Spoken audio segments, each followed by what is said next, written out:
Hello and welcome friends, Buddy here at Haas of Props. This week's build is a 3D print I started working on back a few months ago. It wasn't scheduled for release for a few weeks yet, but some of my other projects are taking a little longer than expected, so I had to do a reshuffle, which means that this Rohirrim axe got moved forward. One reason I really enjoy working on Rohan pieces is because the designs lean toward the Viking Nordic side of history, and so this axe felt like the next piece to add to the collection. A screen-used version of the axe went up on auction a few years ago, and the catalog images were a big help when I was creating the files in AutoCAD. We get to see the axe make an appearance in both the Two Towers and again in the Return of the King. Assembly is fairly easy and straightforward, and where the axe really comes to life is in the paint job. So let's head to the shop and get started. While the shaft is printing, I'm going to work on the axe head. The piece is printed really clean, and to remove the visible print lines, I'm going to begin by sanding the parts with some 120 grit paper on my hand sander. I don't want to stay on one spot for too long or the friction will melt the print, so I make sure to keep the sander moving across the surface. Next, I'm going to attach the two axe head pieces together, and as support, I'm using some 1/4 inch dowel pieces. First, I squeeze some E6000 into the holes and then slip the dowels in.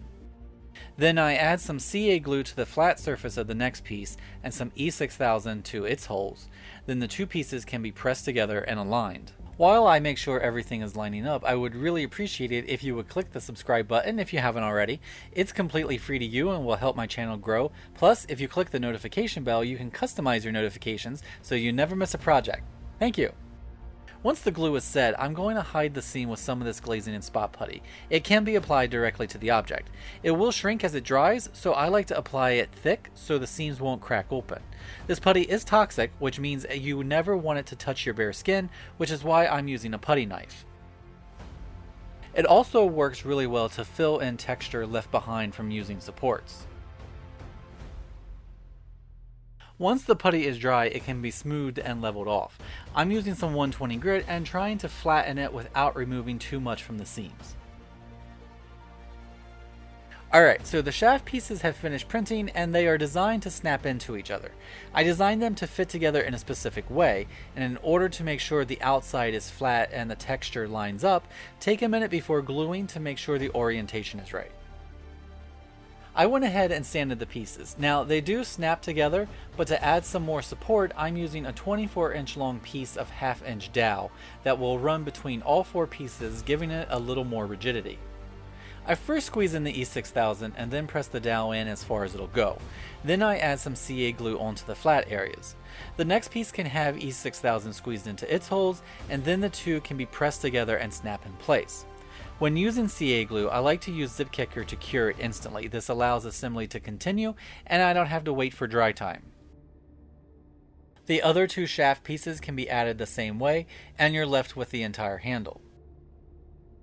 The seams get filled with the putty and sanded with the 120 grit.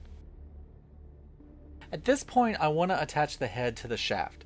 I squeeze a decent amount of the E6000 into the axe head opening, and then some CA glue around the outer inside edges of the hole.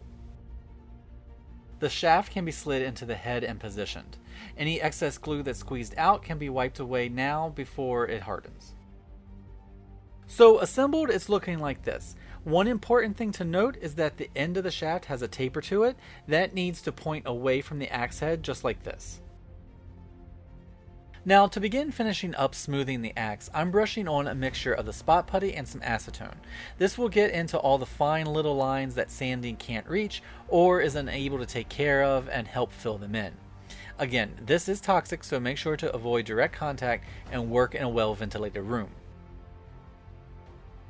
Once that is all dry, which for me was about 2 hours, the putty can be smoothed, and I'm using some 220 grit sandpaper. This will create a very fine dust that makes a mess, so I like to lay down a scrap piece of newsprint to catch it. It just makes cleanup a little easier. Okay, now with it sanded smooth, I'm going to give it a primer. I'm using this 2-in-1 filler and sandable primer. It'll not only act as a primer layer for the paint, but it is sandable, which means I can polish up the surface and remove any traces that it was ever a 3D print. When it's dry, you can see just how smooth the axe is looking. But I'm going to sand the shaft with some 400 grit just to really even off the surface. Plus, the 400 will leave behind some very fine lines in the primer, which will help add to creating a wood illusion paint job. Now for the head, I'm going to wet sand with the 400 grit. This will smooth and polish the surface and aid me in making this look like metal because it won't leave behind any sanding or print texture. When wet sanding, a sludge is left behind, so wipe it away with a soft cloth and check your progress as you go along. The axe is looking good, so I think one more pass with wet sanding and then I'll let it dry. Alright, the head is dry. To make it look like metal, I'm going to base the axe head in a gloss black.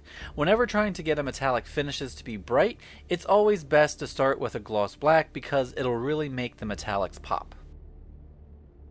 Once the black has dried overnight, I spray the axe head with a metallic silver. Metallics have a tendency to run, so I'm going to build up thin layers. The silver has dried, so now I'm going to use some of this hammered iron spray paint in the recessed areas on the blade.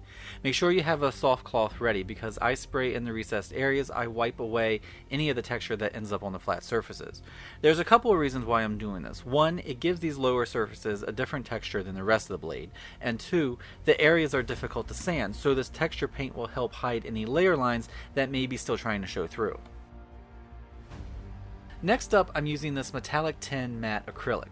I'm brushing it onto the flat areas of the blade and then pounce with a paper towel to leave behind this dimpled texture. The matte paint will help add variation to the metallic shine, making it look more like metal, and the texture left behind will give the axe head a more realistic finish. Next, I brush some thin charcoal gray into the recessed areas and over the axe head, and then pounce the surface with the paper towel. I'm leaving the beveled edge bare, so it'll shine more and look like the metal has freshly been sharpened. When the gray is fully dry, I thin some black and add some to the recessed areas, because I want them to visually recede even more, allowing the knotwork to really be visible. The shaft is based in a tan or a dark cream. I've made sure to leave this metal detail on the end untouched, but the rest can be based. I'm keeping my brush marks linear along the shaft, this way they'll help create some wood texture. After the tan dries, I take some satin yellow ochre, thin it, and then brush this over the entire shaft, leaving a little of the tan to show through. With the paint being satin, it'll leave a slight shine behind, and satin paint dries differently than matte. Basically, it's not as self-leveling, so in this case, it'll leave behind some thin brush marks, which is why I'm trying to keep my brush strokes long. When that's dry, I dry brush on some medium brown. I'm still leaving some of the tan and ochre to show through, and in some spots I'm going even heavier with the brown to create variation in the surface. I also try to go heavier in the texture lines that are sculpted into the print surface. Once the brown is dry, I dry brush some of the tan back in a few spots. These areas will look like fresh damage has been done to the wood surface, exposing the protected wood underneath. Next, I thin some burnt umber and brush this around the shaft where it inserts into the axe head. I dab with a paper towel to subtly blend the paint because I want it to blend naturally and not have visible brush marks. After the umber has dried, I take the thin black from earlier and repeat the previous step with it. I'm not applying as much of the black, just enough to create some variation. So it looks like the metal axe head is chemically reacting with the wood, creating staining. Okay, so the axe shaft is dry and looking like this. You can see a little shine from the satin paint, but I want the handle to look like well-used polished wood. And to get that, I'm going to give just the wood a light spray with a gloss clear coat. And after that dries, the axe is finished and looks like this. As I said earlier, assembly is pretty easy, but it's the paint job that really brings life to this Rohirrim axe.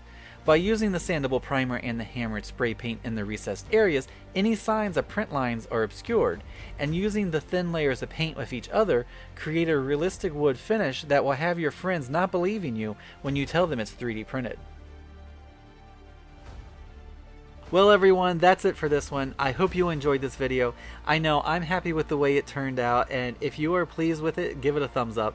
If you want to make your own Rohirrim axe, you can find a link to the files below in the description. Again, I hope you enjoyed it. Please share it with all your friends and family. Subscribe if you haven't, and I'll see you next time. Have a great day. And remember, if you are building any of my builds or using any of my templates, feel free and tag me at Haas of Props on Instagram, Twitter, and TikTok, because I would really like to see your fantastic work. Thank you for watching, and I'll see you next time.